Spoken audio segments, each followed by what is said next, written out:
Hello, everybody. Welcome to Moment of Clarity. Thanks for joining me today. I got a lot of big stories for you. I will get into America's radioactive secret, the catastrophic radioactive problem that America doesn't really want to tell you about. It's been going on for years.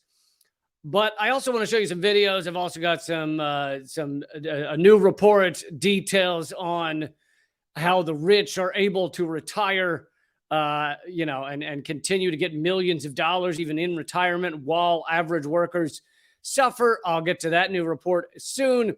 And I'll get to the radioactive story in a minute as well. And make sure you click thumbs up and all that good stuff, share, whatever, leave a comment, even if you don't have anything to say. Just to tell the algorithm to go screw itself. Just do that, and maybe it'll help. So, but I wanted to start with this video of the chairman of the ANC, the African National Congress in South Africa, responding to I think it's BBC reporter who's interviewing him. And to set this up a little bit, most of you know that right now we're in this proxy war with Ukraine, and a lot of people do not know that 80% of the world's population are in countries that either support Russia or do not support either side, meaning they have not signed on to U.S. sanctions or U.S. economic war or anything else. 80% of the world. And so it's the job of not just our mainstream media, but the UK's mainstream media to go around and try and pressure these no-goodniks, these countries that are not joining in the proxy war that has put us on the brink of nuclear holocaust, to go around and try and pressure various state officials, pressure people, just create a propaganda pressure, a propagandesher? No, I don't think so. I don't think that's working at all. For them to, give up on that stance. It's kind of it's the equivalent to when the white blood cells, they attack the infection of the fascist state. Well, in this case, they're attacking the infection of those states that are not signing on to US, UK proxy war. And so here is a BBC reporter interviewing the head of South Africa's ANC. South Africa, of course, being one of the big, economically speaking, one of the big countries that is part of BRICS, that is standing up to the U.S. in a variety of ways. One of those ways being not signing on to the new Cold War against Russia and China. So anyway, the chairman of the ANC, general secretary, got it wrong. The general secretary of the ANC does a beautiful job of just ripping this guy a new one. And I knew you would all enjoy this, and I didn't want to rob you of the fun. So here is that video. Africa is a treaty member of the International Criminal Court. If Putin comes here in August as planned, your government will be obliged to arrest him. As head of the ANC, do you believe your government should and indeed will arrest Vladimir Putin? If it was according to the ANC, we will want President Putin to be here even tomorrow. You would? To come to our country. But you would welcome Vladimir Putin here right now? Of course, we will welcome. A man who is being investigated for war crimes by the International Criminal Court. We will welcome him to come here as part of... I just want to add something. It gets even better, but I just want to add something here that he's not saying, which is, the U.S. is not a signatory to the ICC. The U.S. has done everything they can to stop the ICC, and yet here is the U.S., UK, which UK is now like a vassal state of the U.S., running around going, you're going against the ICC on this war crimes charge? What? But of course, the U.S. literally has the Hague Invasion Act, in which we would invade the Netherlands if they ever tried to arrest a U.S. official for war crimes. Yet here is this reporter for the UK saying, but he has war crimes charges against him. And by the way, as I covered the war crimes charges against Putin, there's plenty of criticism for Putin to go around. There's plenty of real criticism. But instead, they decided to pick the war crime of kidnapping children from Ukraine, which if you actually look into the story of the kidnapped children, they were almost all from, first of all, not kidnapped. They were from the areas of Ukraine that are Russian culturally. So many of the parents there, or maybe all of, I don't know that every child has been interviewed, but maybe all of the parents there have sent their kids to Russia to get them out of a war zone so that they could be in a safer place. That's the war crime of kidnapping children in Ukraine. Now, there's plenty of, I am not saying there's no criticism to go around. There's plenty of criticism because war is atrocious. It's disgusting on every level, and I'm opposed to war. So there is criticism to be had, but the ICC's charges are hilarious, and the U.S. is not even party to the ICC. But let's now get to his epic takedown right now. Parcel of bricks, but we know that we are constrained by the ICC in terms of doing that. Putin is a head of state. Do you think that a head of state can just be arrested anywhere? How many crimes have your country committed in Iraq? How many crimes have everyone else who's so vocal today committed in Iraq and Afghanistan? Have you arrested them? You know the impact that You're this stand making of a lot yours... of noise about putting in state of working for peace between Ukraine and Russia, and you failed to resolve the war. Where are the weapons of mass destruction? Tony Blair went to Iraq and claimed that there are weapons of mass destruction. Did you see anybody standing against that in the United Kingdom and Britain? More than millions of people have died in Iraq and Afghanistan, and there are no weapons of mass destruction. We know what the war is about. Mr. Secretary General, between Russia and Ukraine. We want. It is. I'm going to play the rest, but it is funny. Whenever you see a reporter like this getting schooled, getting obliterated, they always do the very similar thing. They look down in concern and befuddlement, like, why? I don't understand what it is you're saying here. So they do that, but they also then quickly try and interrupt the person. I mean, he's let him speak a little bit, but now he's like, Mr. General Secretary. Whereas if that guy right now that he's interviewing were going on and on about Putin's war crimes or Putin is horrific, then that reporter would not be interrupting him, would he? He would not be sitting there going, General Secretary, look, yes, it is true that you can obliterate me with your response, but let's move on to something else. So, there is a very selected time when they let these folks talk and when they don't.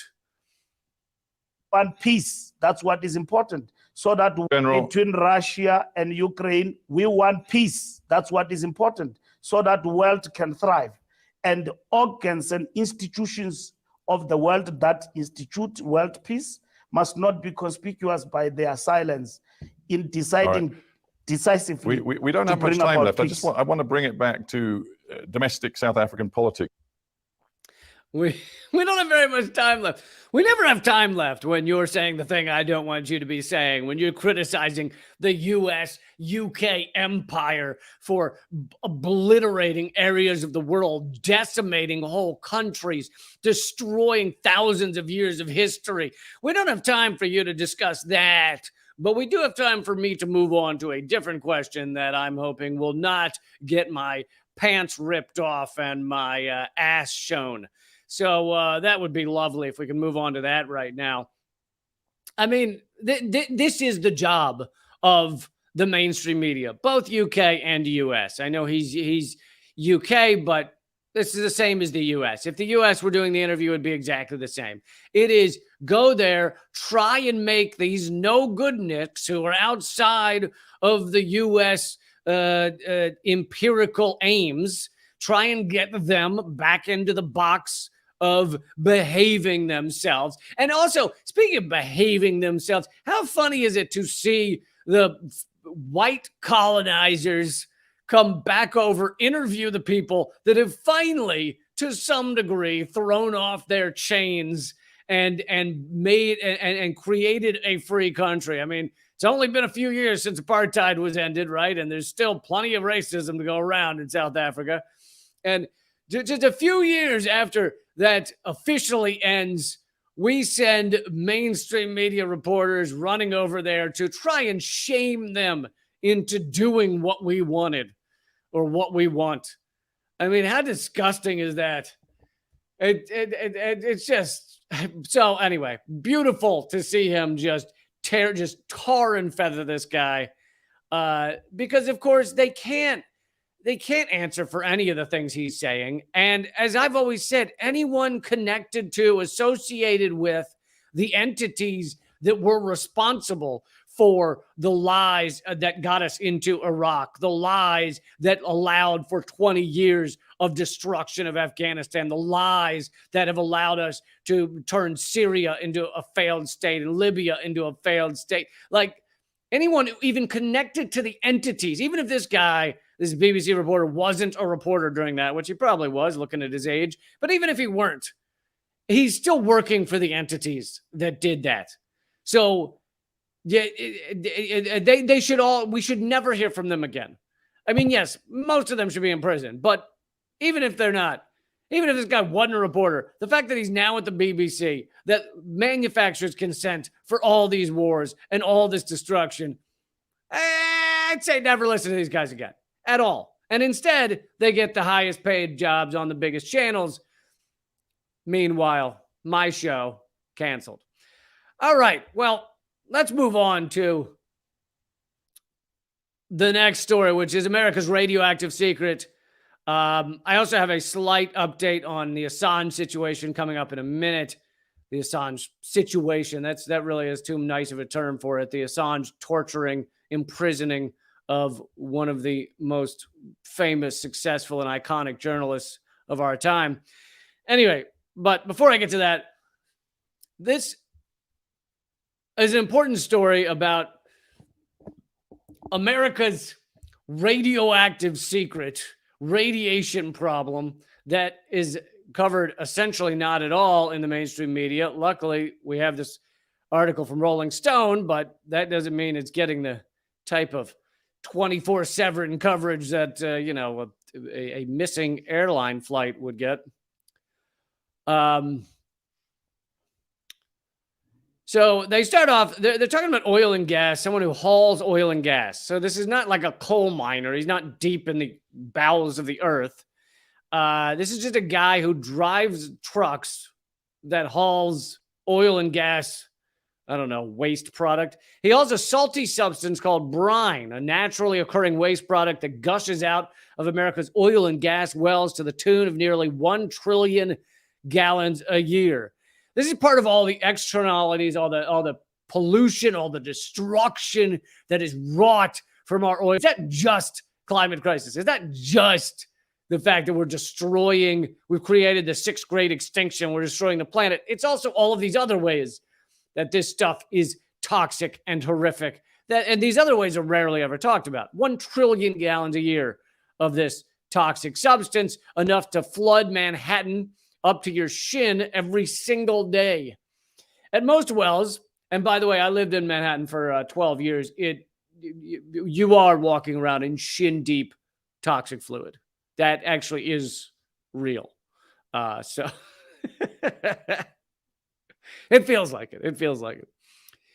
At most wells, far more brine is produced than oil or gas, as much as 10 times more. It collects in tanks, and like an oil and gas garbage man, this guy, Peter, they're just giving an anecdotal example to start this article off, but I thought it was important. Peter picks it up and hauls it off to treatment plants or injection wells where it's disposed of by being shot back into the earth. I always love that. that way of dealing with things. Hey, we idiot humans have created something phenomenally toxic. Let's just shoot it back into just pump it, jam it deep in the earth and shoot it down there. I'm sure that'll never come back to haunt us. I'm sure that fracking won't cause earthquakes that cause that crap to spew up into the stratosphere. One day in 2017, Peter pulled up to an injection well in Ohio. A worker walked around his truck with a handheld radiation detector and told him he was carrying one of the, quote, hottest loads he'd ever seen. And yes, that is also the title of one of my favorite porns. It was the first time Peter had ever heard any mention of the brine being radioactive. So this guy hauls thousands of gallons of this stuff all the time and had never been told anything about this stuff being radioactive. Then one day he pulls up to one of these stops and the guy goes, "Wow, you got a hot load there. What a hot load wow, this is one of the hottest loads I've ever seen." Peter demanded his supervisor tell him what he was being exposed to. His concerns were brushed off. The liquid in his truck was no more radioactive than any room of your home, he was told. Yeah, that's right. The toxic fluid spraying out of oil and gas wells is just like any room in your home, if your home is the surface of the sun. A lot of guys are coming, or, one of the offices that's currently available in Chernobyl. One of those offices. I bet you all the office supplies are still there. So how great is that? If you want to rent one of those offices, you could just show up today, and you could get all the office supplies. The chairs are all there. Perfect. A lot of guys are coming up with cancer or sores and skin lesions that take months to heal. Peter experiences regular headaches and nausea, numbness in his fingertips and face, and joint pain like fire. He says he wasn't given any safety instructions on the radioactivity. Typically, the most abundant radionuclide in brine is often measured in picocuries per liter. The Nuclear Regulatory Commission requires industrial discharges to remain below 60. Okay, so 60 picocuries would be like the top of what you want to get. You never want to go above that. The 4 of Peter's samples that he took from his own truck registered combined radium levels above 3,500, and one was more than 8,500. And the peak safe level is 60. And this guy is hauling this stuff around the nation, never being told it's harmful, being told it's like any room in his house. What the hell is going on in that room in his house if it's that radioactive? And I also want to stress, this is not just, I'll get to this more in a moment, but this does not just have to do with these workers. I know that, like, you say, a specific worker is being harmed, and most people don't care because they go, well, that guy signed up for the job. Well, it's his own problem. But this has to do with where this stuff is around the nation. There are spills. They dump it into waterways. They inject it back into the earth. And who knows where that ultimately goes? Does it get into wells that people use? Probably. It ends up all kinds of places, and it's heavily radioactive. Typically, the most abundant radionuclide in brine is often measured. Oh, I already did that one. Breathing in this stuff and ingesting it are the worst types of exposure, Stoltz continues. You are irradiating your tissues from the inside out, which, by the way, is bad. Do not irradiate your tissues from the inside out unless you choose to eat Skittles, which are delicious. Okay? So that is the only time that you should support irradiating yourselves from the inside out.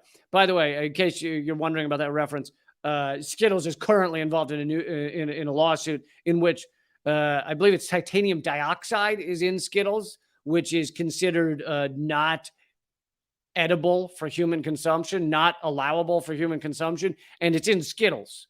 And I grew up eating, I'd say, 78% Skittles was most of what I ate. And now I glow in the dark. Breathing in this stuff and ingesting it, I did that one as well. Peter's samples are just a drop in the bucket. Oil fields across the country, from Bakken in North Dakota to the Permian in Texas, have been found to produce brine that is highly radioactive. All oil field workers are radiation workers, but they don't know it, or most of them don't. All oil field workers are radiation workers, that haven't been told. What the hell? And of course, here's the deeper side of this, which you will not get from Rolling Stone. You won't get it from even most people who commentate on this. This is how our economic system works. This is how it works. It takes companies, it rewards companies for the most abusive practices imaginable, as abusive as they can get away with. If they can get away with giving all of their workers radiation poisoning and not telling them and not have to worry about it, they'll do it. This is a completely and utterly fucked system. And it is, even in articles where they say these things, like this one that deeply investigates this radiation and how it's impacting these workers, etc. Even in those articles, they will not go after an economic system that has an inverted motive system, a completely immoral form of operation in which harming people is rewarded most. And so the corporations who do the most harm will generally be the ones who win out in the marketplace. The ones who do the most harm without getting caught will win out against the others. And like, it's incredibly infuriating that aspect of it, even within these investigations. So you're never going to see an investigation like this on CNN. They might give a little story, 10 seconds to it or whatever. But in general, they're not even going to cover this. Then when they do cover it, they're of course not going to cover, why do we have a system that ends up here, that ends up with a corporation that's hugely successful, all of these oil and gas companies, to the tune of trillions of dollars, and they don't tell their workers that they're killing them. Killing them.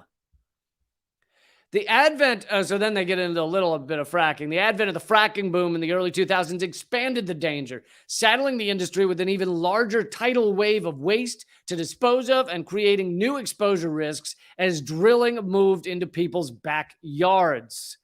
Did you catch that, folks? The drilling gets into your backyards. There are people across this country fighting to keep fracking wells away from their neighborhoods, away from their areas. Really, we should fight for everybody to have them away from anything that they hold dear, such as children, their own children. But instead, people generally fight harder when it's their own backyards, right? Not in my backyard. And now you have fracking across this country. There are thousands of fracking wells. And it's injecting toxic substances into the earth. It's ending up in people's wells, their water supplies. And the harm of this is generally just not even studied. Don't expect the EPA to stay on top of it. Even if they do discover that it's going on, they often won't heavily regulate it.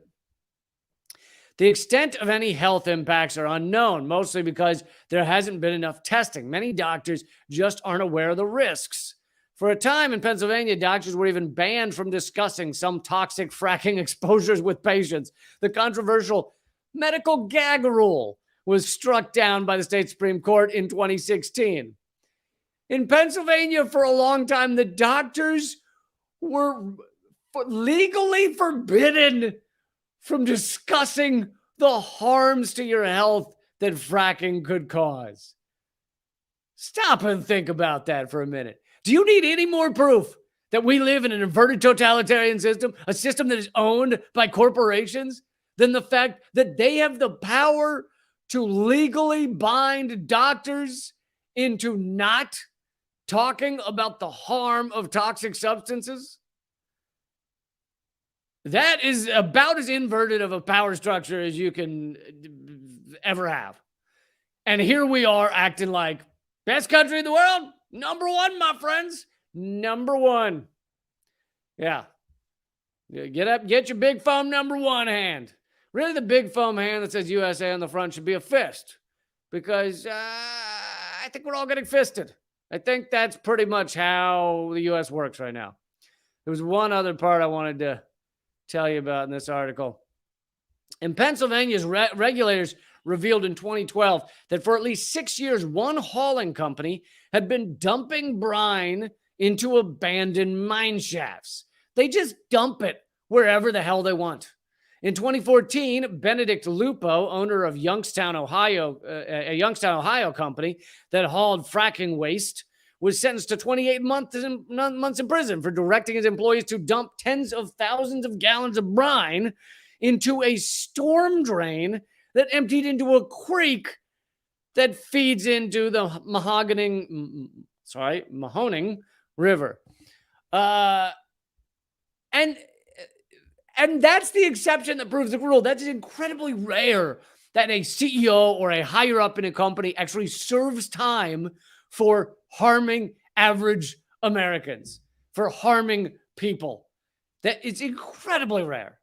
Incredibly rare.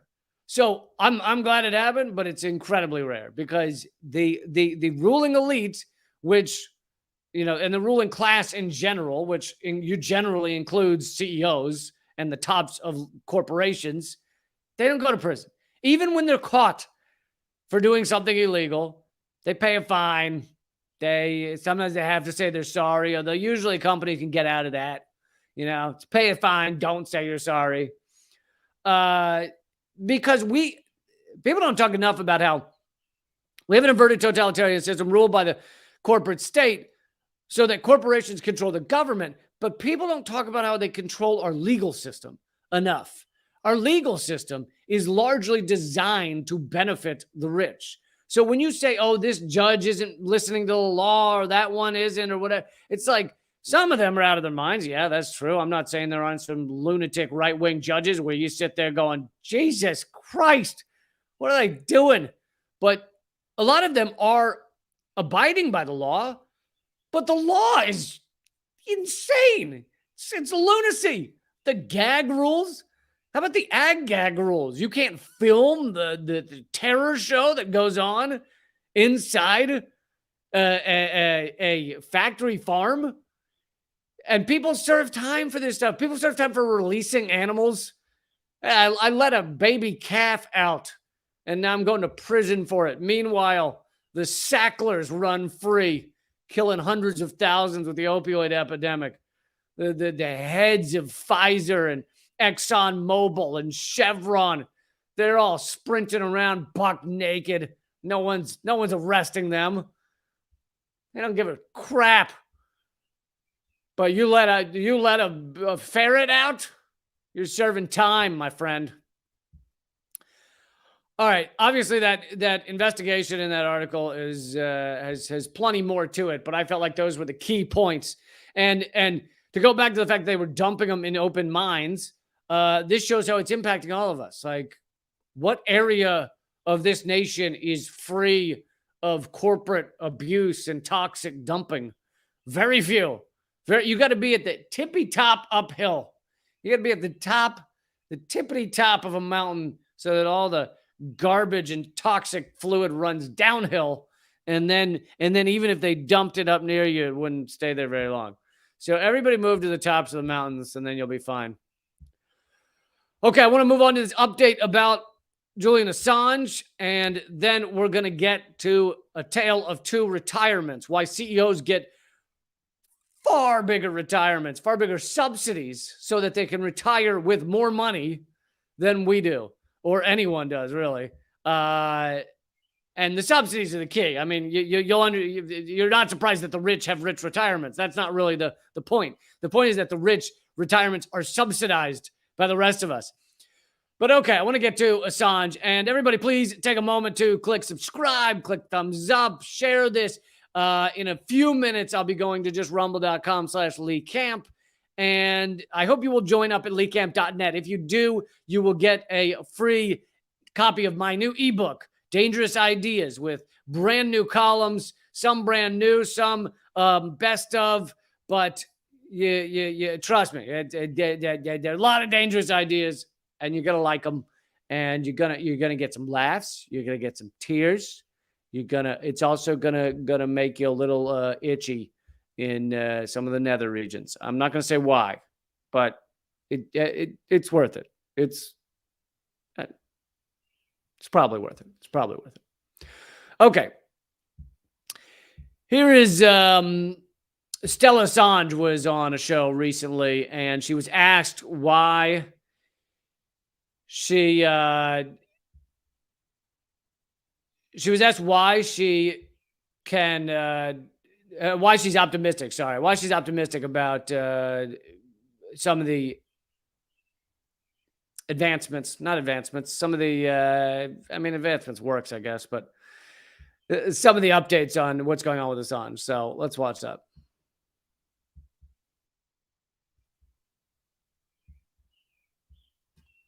Please hold. Oh, I clicked the wrong button, and then like 47 pop-ups come up, and then you're like, God damn it. And then you can't even find the X, and the X is dancing around, and it's under things, and you're like, why is it whack-a-mole? All right. Stella Assange joins us now. Stella, we just heard you say that you're hopeful a breakthrough is close. What makes you think that? Well, there are a number of indications. For example, the US ambassador to Australia received the parliamentary friends of Julian Assange, and that's the first time that shows that the US is listening and aware of the opinion of the Australian people and its representatives. At the same time, Julian has received for the first time a visit from the High Commissioner of Australia, and I read into that there's a significant change in the Australian government's view of the importance of this case. So I think Stella what she's Assange saying there is that shows that the US is listening and aware of the opinion of the. So I just wanted to hear that again real quick. But I think the point she's making are important. Of course, to me, I know she's trying to be optimistic and everything. To me, it's beyond infuriating that we're at this point after 10 years of torture of this man, one of the greatest journalists this world has ever seen, greatest publishers, never published a single word that was incorrect or wrong. And that we're discussing whether the U.S. is aware that this is bad. Now, I get that these are the things that need to make us hopeful right now. And I really hope she's right. It does seem that, and to me, this is kind of the most hopeful part of it, that Australia actually seems to give a crap for the first time in years that their own citizen is being tortured in a British jail under American pressure. He has absolutely no connection to America. He has very little connection to Britain other than having lived there at various times. But and yet he's Australian, and Australia cannot get their citizen freed because they haven't cared to until recently. I mean, let's remember that this is part of how even-handed Julian Assange was on what he published. He published articles and information and emails and other forms of information and content revealing what various state governments and corporations were involved in, and that include Australia. So he published stuff about Australia that Australia did not want getting out there. And so Australia also hates Julian Assange in many ways. And, I would have understood if he were like, well, I need Australia to protect me. I need them to have my back, so I'm not going to publish anything about Australia. But he didn't do that. Instead, he published stuff about Australia, Russia, China, the U.S., all of them, UK, largest corporations in the world. He wanted transparency, and that's what he fought for. And anyway, I wanted to bring you this update that she is somewhat hopeful, more hopeful than at least she has been. I interviewed her for an hour back in January, and I asked her similar questions about whether there's some optimism there. But, there's also the side of it, which is that every time we've thought there was optimism, every time we thought there was a reason that Assange should be freed any minute now, they would find a way to stop it, and they would find a way to keep this thing going. And they are really mainly just trying to make an example of him. They do not want people speaking out and speaking the truth. And I think in some ways, sadly, they've succeeded.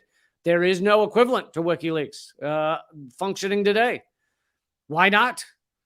It should be. Instead, people got to leak crap out on Discord. and get caught in 12 seconds by the New York Times and Washington Post. The Washington Post and New York Times worked to help out the whistleblower, out the leaker of the Pentagon, the most recent Pentagon files. So rather than these mainstream media outlets being adversarial to government, they are an arm of the government. They are an arm of the corporate state. They are going after leakers and whistleblowers in the same way that the government would. And that is such an important point to understanding our media. All right. I know it was a short clip, but I still wanted to bring it to you because I think it's important, and it's important for us to keep talking about Julian Assange. Everybody, if you get a chance, please leave comments, share, thumbs up, all that good stuff so that I can fight being the most censored comedian in America. But let's get now to the next story. And this, I'll bring you, I have more stories after this, but I want to bring you this one next.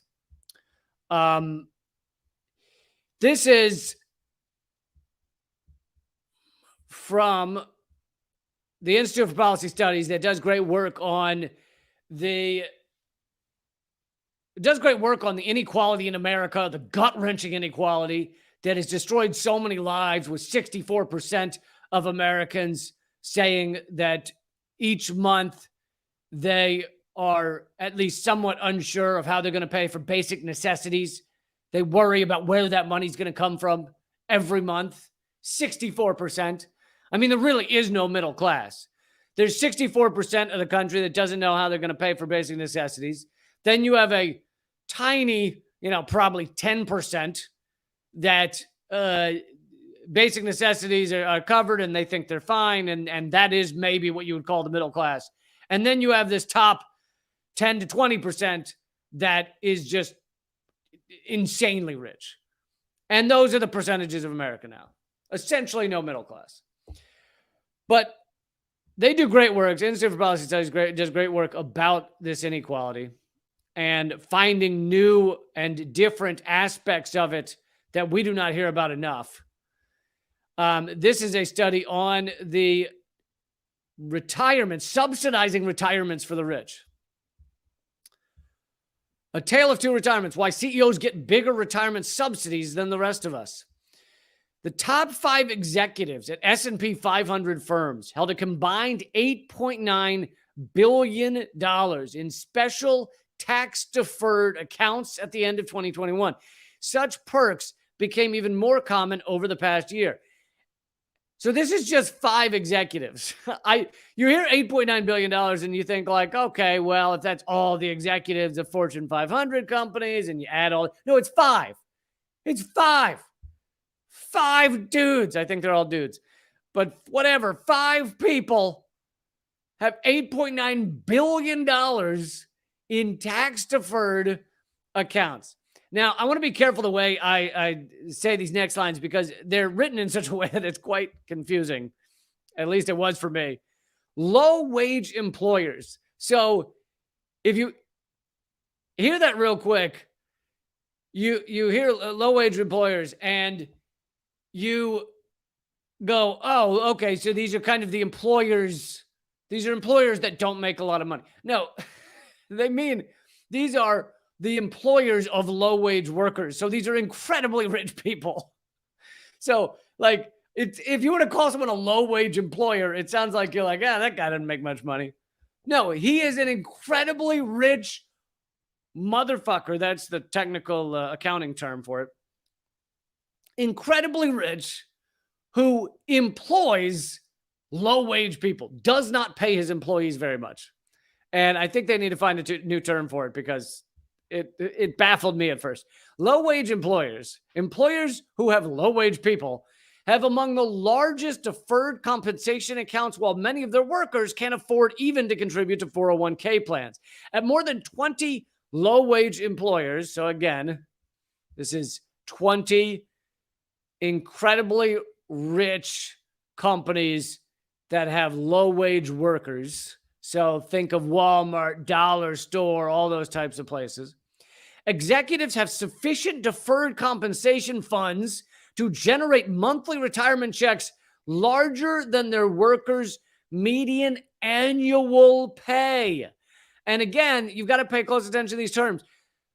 they get more in retirement. So not working, they get more a month than their average worker gets a year. A year. A year. And again, these things are, even if you do understand them on the first read, it's tough to really take them in. It's tough to really get the brain ball around them. You know, I don't know about you, but you feel the brain ball's arms just stretching out and like, ah! And it like, you're like, wait a second. They get more in taxpayer government subsidized deferred compensation, deferred taxes. So they're not paying taxes on it, funds.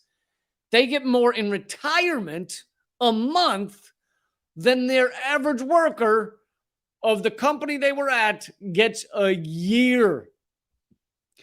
Walmart CEO Doug McMillon held more than $169 million in his deferred compensation account at the end of 2022. Enough to generate a monthly retirement check. You ready? What do you think his monthly retirement check is? A monthly retirement check of more than $1 million.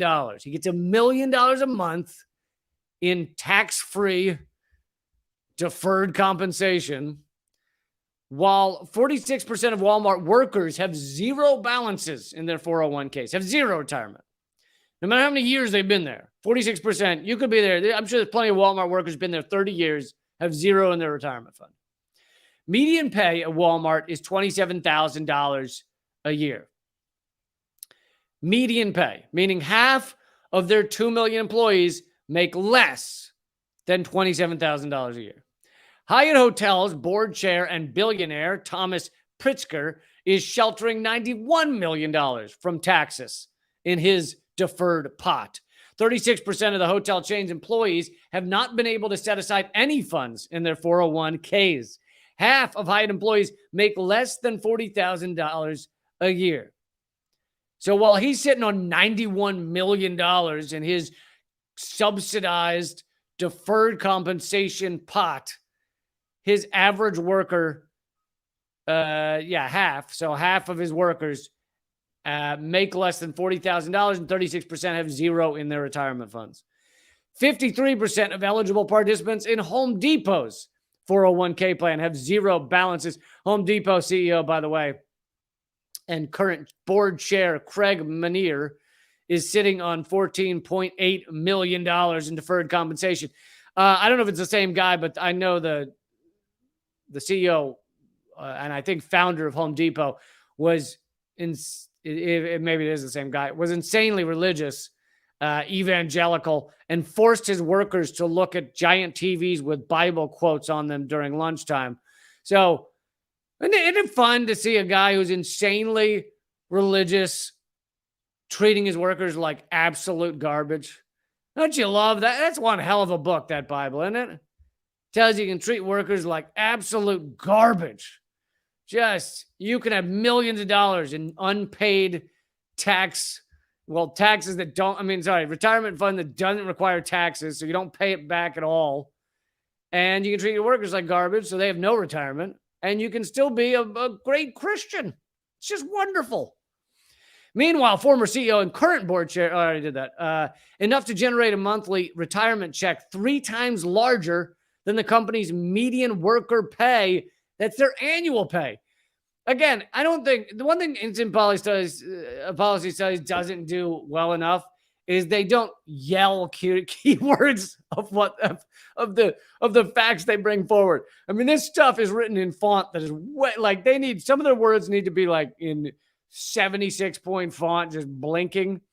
Because I read that this guy has enough monthly retirement to get enough monthly retirement check 3 times larger than the company's median worker pay of $30,000. And it doesn't really sit in my brain. But if I hear the former CEO has enough in deferred compensation to generate a monthly, that's the word that should be blinking, retirement check 3 times larger than the company's median worker annual pay. Really? Come on, Institute for Policy Studies. Get some bigger fonts in here. Who is it that's in charge of bigger fonts? Can we hire a guy? Does he have the materials? Can he bring them in? Okay. I don't know how much wood and nails it requires, but can we get some please get some larger fonts in here. We have to. As ordinary families struggle with rising housing costs, real estate executives are sitting on massive tax sheltered funds. I'm just going to do a few more of these and I'll wrap up. Paul Saville, executive chairman of NVR, the owner of Ryan Homes, has $488 million in his account, gets a $3 million a month retirement check.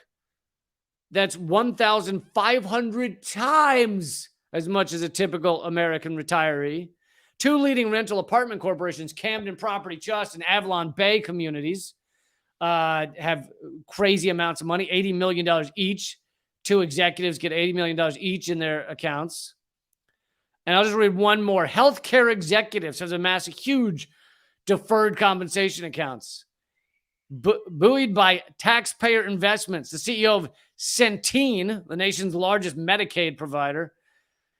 I always love these companies where they got rich off providing Medicaid. They got rich off providing the thing that is supposed to help the poor. It's just disgusting. Like the amount of money that they're able to steal from the system that is trying to help the people that have been already destroyed by our medical system. Jesus. And then, fueled by COVID-19 vaccine profits, Pfizer CEO Albert Bourla enjoyed a 37% increase in the value of his deferred compensation account over the past year, from $29 million to $44 million at the end of 2022. All right, they go through a bunch of others, and I know at times it can be like, I've heard it, stop it, but you got to name names, right? You got to name names. If I had their addresses, I'd give you those as well. All right. The next story about our local media and how it's being destroyed and how our government is working to destroy it. I'm going to bring you that story at rumble.com/Lee Camp. That's rumble.com/Lee Camp. I hope you will join me there. It's free to continue to watch and comment there. But also, if you want to support this show, which is the only way I'm completely independent. It's the only way I'm able to do this. It's the only way I'm able to keep bringing this show to you. And the show is going to get better, by the way. Soon I'm going to have a real background. Could you imagine? Could you imagine me with a real background? What? And by real background, I mean a fake background. But I will have that soon, hopefully. If enough of you join up at leecamp.net, you get my free ebook, Dangerous Ideas. You can only get it there. There's nowhere else to get it. And I hope you'll do that for me. Join up there. And, but either way, right now, this continues at rumble.com/Lee Camp. That's rumble.com/Lee Camp. All right. Someone's asking for the link. Sheesh. You guys and your laziness. There's the link. But I also don't want you to be like scouring the internets, because I know you won't. Like if you Google me, you probably won't be able to find it, because everything I do is suppressed or covered up or minimized in some way. And I'll probably tell you that it's a phishing